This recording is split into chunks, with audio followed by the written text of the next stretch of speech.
Hello, I'm Cynthia Hunt, and today on SocialRx, we'll be talking about the social skills you need in order to put your best foot forward.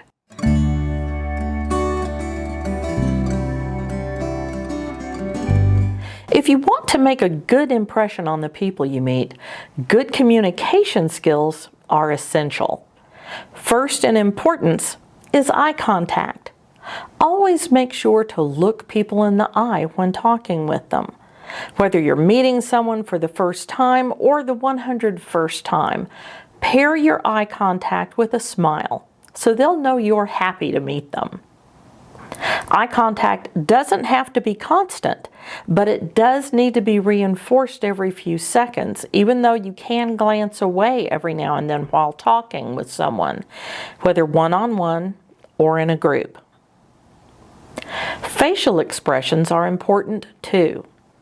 People who spend too much time alone tend to fall into what I call resting grump face. You see it pretty much everywhere. You might like to think of it as a frown of concentration, but it can make people reluctant to approach you. Practice consciously using a pleasant facial expression when going to and from your car in parking lots, while shopping or running errands, at social events and family functions.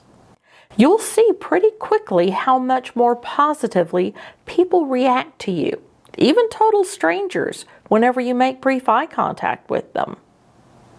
Practice other facial expressions to use in conversation too. It's a big part of active listening, which we'll go into another time.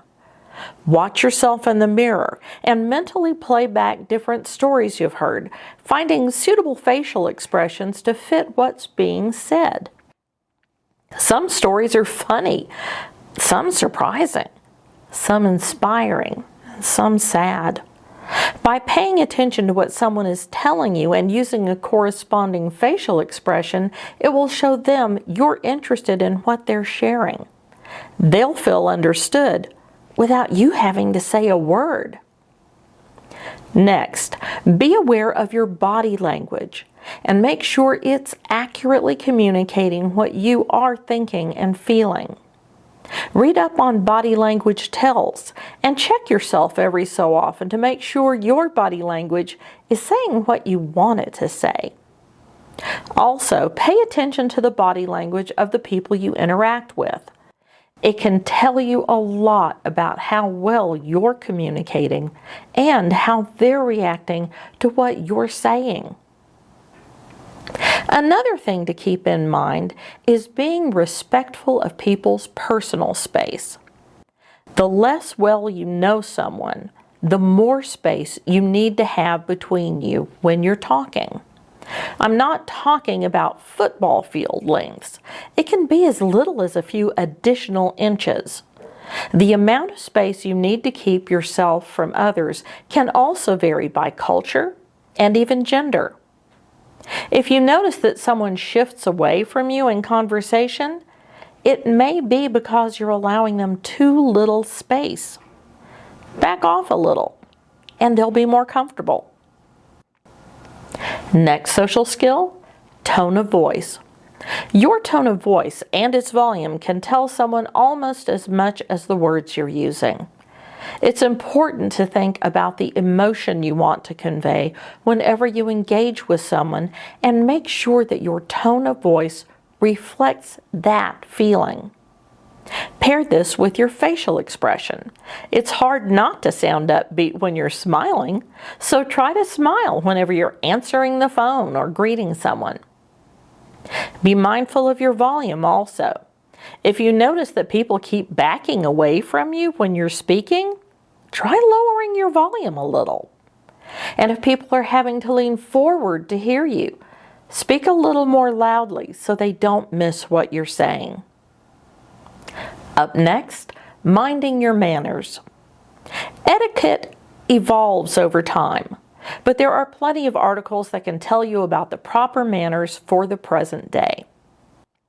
Keep in mind that there are several different sets of manners for phone conversations, texting, using emojis, social media, email, dining, as well as for a variety of social functions. It can all be a bit daunting, but take time to read up on them. Then try to use them correctly whenever the opportunity arises. Good manners show respect for others, and everyone likes to feel respected. Finally, common courtesy. Manners and courtesy are related, but they're not interchangeable. Manners are the foundation of polite behavior, while courtesy involves making an effort to show kindness and consideration toward others. Little acts of thoughtfulness or kindness can mean a great deal. Letting someone get in line ahead of you if they look rushed and only have a couple of items. Opening a door for someone whose hands are full. Remembering to wish a coworker happy birthday. These are just a few of the many little things that can brighten someone's day. Make a habit for looking for and doing these types of things.